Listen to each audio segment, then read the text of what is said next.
ឲ្យតែពេលគ្រូបង្វឹកផ្លាស់ចេញម្ដងគឺដឹងតែមានបញ្ហារហូតមិនពេញចិត្តជាប្រចាំសម្រាប់ Cristiano Ronaldo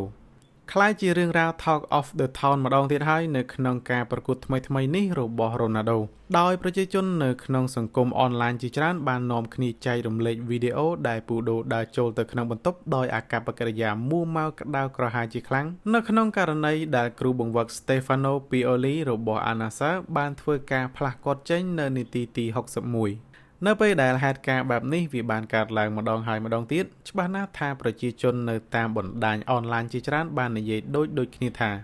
Ronaldo នេះយកតែចិត្តឯងមិនដែលស្ដាប់គ្រូបង្វឹកឲ្យតែពេលគេផ្លាស់ចេញម្ដងទៅតាមផែនការរបស់គ្រូបង្វឹកគឺតែងតែខឹងនិងមិនពេញចិត្តជាប្រចាំរីឯខ្លះទៀតនិយាយថាមួម៉ៅបែបនេះរហូតដល់ធ្លាប់ខ្លួន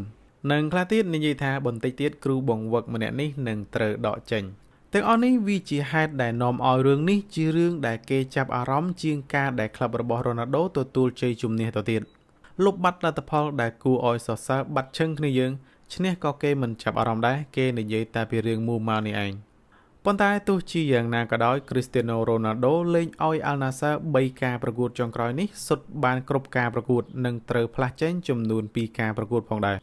ហើយចុះគ្នាយើងវិញគិតថាពូដូធ្វើបែបនេះស័ក្តិសមដែរឬទេ ខមមិនខាងក្រោមដើម្បីឆ្លោះគ្នាពីខ្ញុំបាទតារាង